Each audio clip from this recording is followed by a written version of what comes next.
survei karakter dalam pembuatan soal itu apa? Terima kasih. Baik.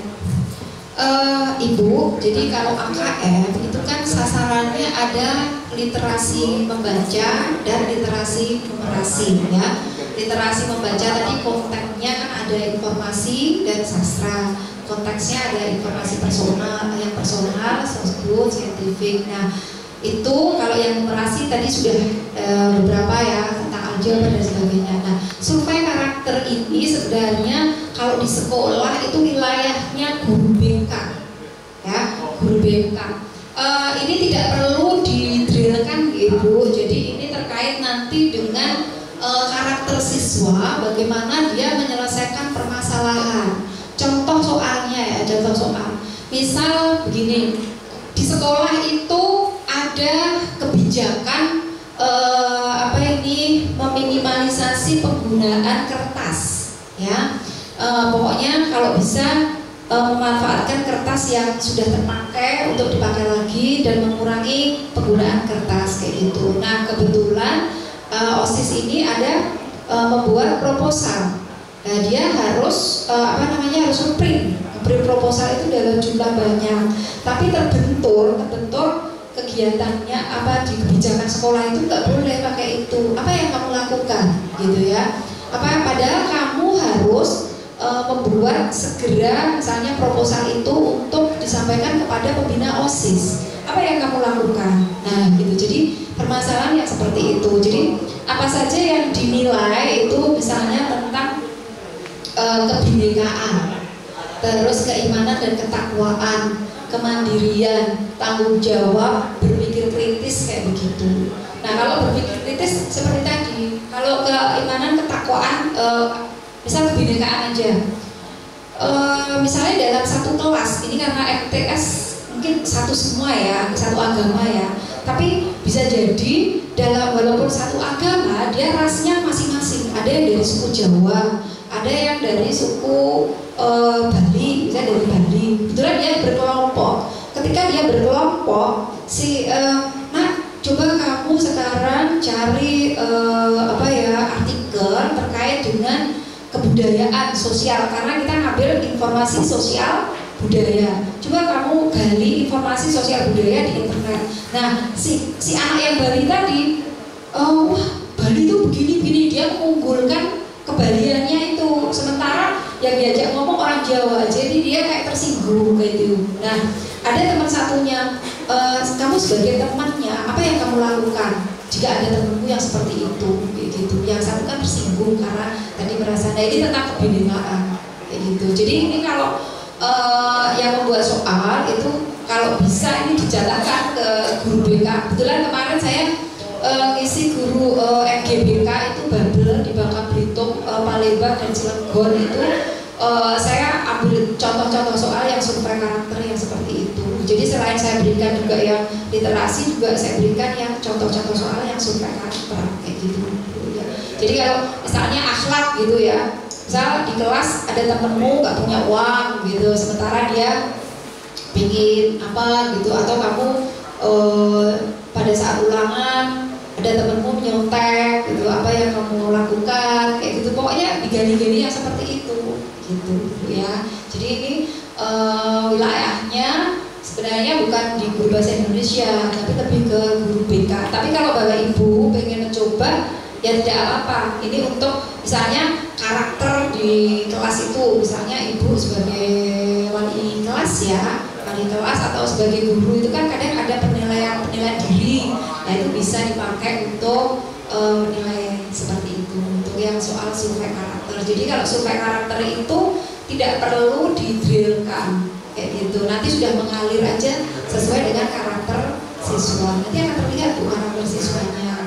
Nah nanti kalau yang survei lingkungan itu yang mengerjakan malah ada guru ya, guru nanti juga ikut mengerjakan malahan gitu. Tapi kalau yang survei karakter, nah nanti literasi membaca itu gabungannya dengan survei karakter.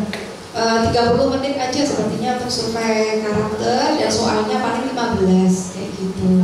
Nah nanti untuk yang hari kedua numerasi dengan survei lingkungan gitu. Gitu ya Mbak, Ibu. Ya ini ada contoh juga ya. Ini saya buat sendiri ya. Saya buatnya dari mana gitu?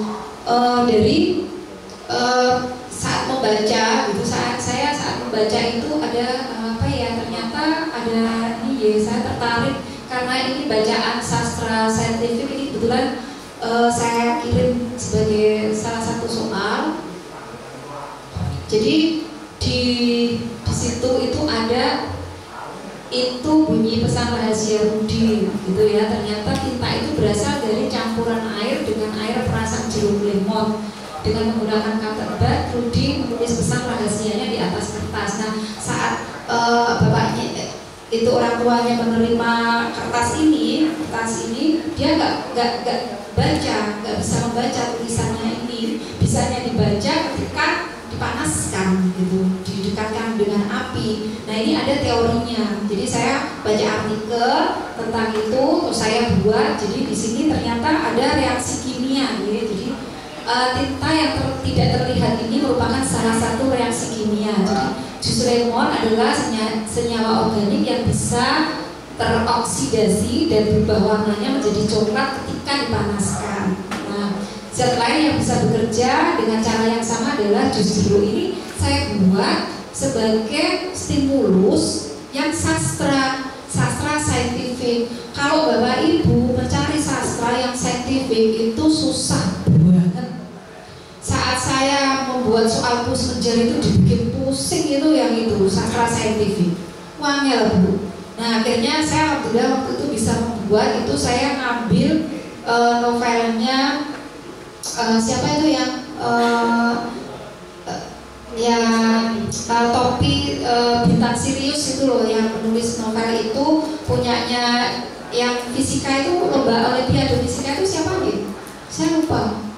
Yohanes Surya. Nah karangan Yohanes Surya itu kan ada novelnya ya, novelnya Perburuan Bintang Sirius. Nah itu saya dapatkan salah satu itu di konteksnya ini ada di dalamnya sama. Terus akhirnya saya buat sendiri, saya ubah kayak gitu. Boleh kalau mengubah ini jadi milik kita gitu, milik kita sendiri, bukan punyanya Yohanes atau apa kayak gitu. Jadi kalau saintifik emang bener-bener kita yang harus merekayasa sendiri stimulusnya. Ini PR Bapak Ibu. Jadi bagaimana nanti membuat soal literasi ini, yang penting stimulusnya dulu. Kalau stimulusnya sudah jadi, itu soal cepat. Yang susah itu adalah membuat stimulusnya.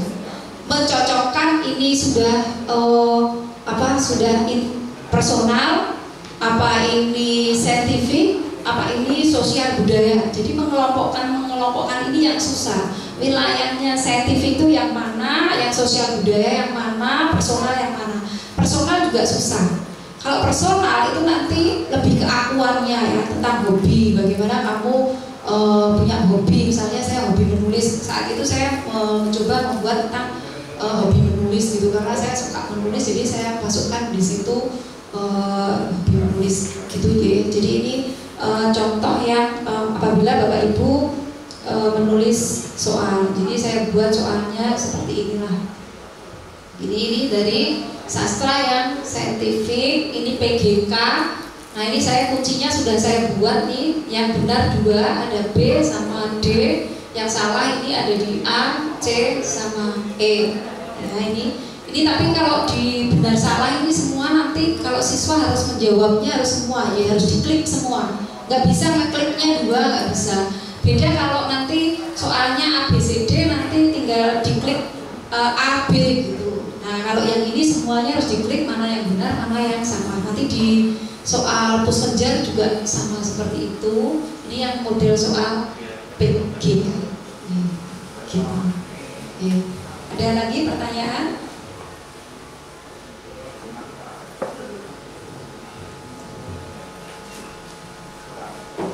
Ya untuk soal AKM monggo, ada yang mau untuk soal AKM monggo, kalau ada yang mau ditanyakan lagi. Monggo Bapak Ibu. Kalau misalnya Bapak Ibu tak suruh menulis gitu ya, satu soal gitu, kira-kira bisa nggak? Ibu mungkin sakit untuk latihan menulis soal AKM, mungkin Bapak Ibu guru bisa menulis satu soal karena ini harus setengah 11. Oke, biar hasil dari workshop ini paling tidak ada pengalaman dari Bapak Ibu guru hadir untuk menulis satu soal. Monggo, kami itu mungkin bisa nih, oke. Karena kelihatannya kalau sudah ada masuk semuanya, monggo nanti. Iya, oke, monggo silakan. Ini mungkin bisa yang berbentuk stimulus personal atau sosial budaya dan bisa dibagi dalam sebelum ke itu ya saya tambahkan sedikit ya terkait dengan soal HOTS ya, soal HOTS. Maaf Bu, boleh tanya? Oh boleh, silakan. Saya tidak dari bahasa Indonesia, tetapi karena saya tertarik dengan pembahasannya, izinkan saya bertanya. Pertanyaan saya bukan ke stimulus, tetapi ke parafrase. Parafrase itu dalam satu teks, supaya tidak termasuk ke dalam plagiat, itu berapa persentasenya? Seandainya satu teks saya parafrase cuman 1/4, apakah sudah lolos? Tidak termasuk?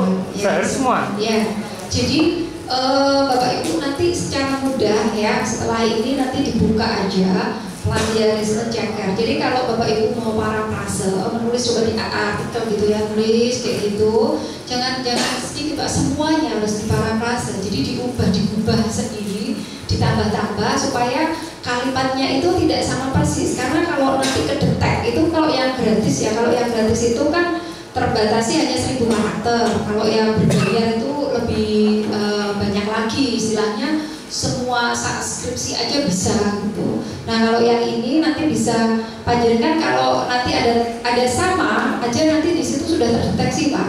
Jadi ada cantuman merah kayak gitu. Nah nanti ada linknya berarti linknya itu langsung menuju pada link mana yang memuat kalimat yang sama itu. Nah berarti nanti kalau masih ada yang sama kayak gitu, jangan parafrase lagi. Jadi digubah lagi. Nanti kalau sudah digubah, coba masukkan lagi, nanti sudah lolos gitu. Jadi nggak boleh sebagian. Kalau mau parafrase semuanya, ya ide boleh diambil. Jadi kita ngambil ide itu terus kita ubah aja nggak apa-apa, ditambah-tambahi. Jadi model ATM itu masih bisa berlaku gitu ya, amati, tiru, modifikasi kayak gitu, atau model copy the master kayak gitu. Jadi kalau yang parafrase itu kan model copy the master gitu Pak ya. Jadi ada masternya, kita copy terus kita parafrase. Nah parafrasenya itu sudah jadi hak milik kita, nah, itu boleh nggak apa-apa. Nah kalau model penulisan skripsi, tesis kan juga sama. Jadi kalau mau misal sama ya, misalnya saat ini saya sedang proses magister gitu ya. Jadi ketika kita menulis itu juga begitu Pak, ada tesis mirip gitu, teorinya sama. Jadi bagaimana teori itu sama tapi kalimatnya saya ubah, saya ubah, saya parafrase, yang akhirnya bisa nggak apa-apa kayak gitu. Boleh satu lagi Bu? Ya boleh, silakan. Itu parafrase di bahasa Indonesia. Yang saya tanyakan yang kedua, jika itu parafrase digunakan di bahasa Inggris, sama nggak teorinya? Sama Pak, sama. Untuk yang copy the master ATM itu sama. Jadi kalau di bahasa Inggris pun, misalnya panjenengan malah kalau di Google itu kan malah kelihatan langsung. Jadi nanti sama, kalau panjenengan masukkan di situ, itu nanti akan ada linknya seperti itu. Jadi kalau mau memparafrase ya semuanya, semua teks itu diparafrase. Tapi kan nggak mungkin loh Pak, kalau kita menulis kok semuanya punya orang lain kita ubah, kan pasti kita punya ide-ide sendiri dimasukkan. Jadi di antara parafrase itu bisa panjenengan selipkan dengan kalimat-kalimat panjenengan sendiri kayak gitu, yang mirip gitu loh, yang mirip, yang seide, masukkan di situ. Otomatis nanti sudah nggak kedeteksi itu plagiat. Jadi aman. Gitu. Pakai ATM tadi ya? Iya, jadi pakai ATM. Jadi amati, jadi ngambil beberapa artikel, ya, terus nanti dimodifikasi, yang baik-baik diambil dari situ. Setelah panjenengan itu memodifikasi, ngambil semua, itu kan masih ngambil punya orang lain ya. Jadi diambil dulu, comot semua, nanti modifikasinya dengan model parafrase, ya gitu. Jadi nanti parafrase yang ada di situ terus ditambahi dengan kalimat kita sendiri. jadilah nanti produk jenengan sendiri. Jadi itu sebagai karya panjenengan itu boleh, nggak apa-apa. Itu. Jadi bahasa Inggris pun bisa, yang lainnya juga bisa. Kayak gitu. Ya ini untuk penulis pemula ya. Kalau misalnya kita terbentur sekali nggak punya ide, itu bisa itu dipakai gitu, nggak apa-apa. Gitu Pak. Makasih.